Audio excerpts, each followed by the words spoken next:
First Peter chapter 5 verse 10. It says, and after you have suffered a little while, the God of grace, who has called you to his eternal glory in Christ, will himself restore, confirm, strengthen, and establish you.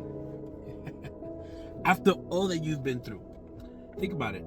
Say these words in your mind. After all that I've been through.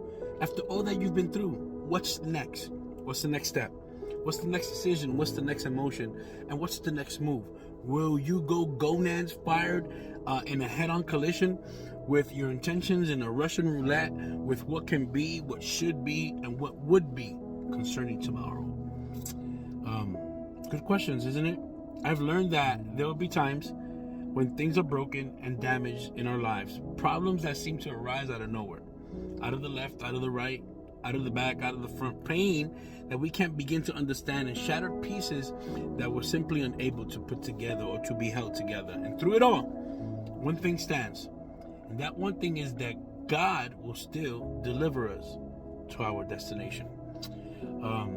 Even though the trials of life can be unpleasant and really unnerving, our dear brother James puts things into perspective by saying, and after you have suffered a little while, the God of all grace, who has called you to his eternal glory in Christ Jesus, will himself restore, confirm, strengthen, and establish you. There's two things that I gather from what James is saying, and I want to share this with you real quick. First is our suffering. Our suffering will only last for a little while. It may not feel that way from our perspective, but from God's eternal perspective, our troubles here on earth are instant in light of heaven, which is our final destination. Peter contrasts our present suffering with eternal glory, which for those who live in the like and light of Jesus Christ, we know that the eternal glory that James mentions is our future glory in heaven. Secondly, and last, we are promised that God will do four things for us in this verse: restore, confirm, strengthen, and establish.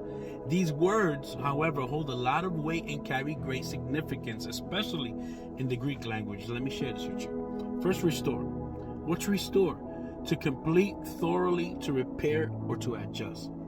Then there's confirm, or secure. To set fast, to turn resolutely in a certain direction. Then there's strengthen, right? To make strong, so as to be mobile, to move something that achieves something in the most effective way. Then there's that last word, establish. I love establish because the definition for establish is to lay the foundation of, leading us to understand this beautiful revelation from the Lord, that the brokenness in your life is not beyond repair.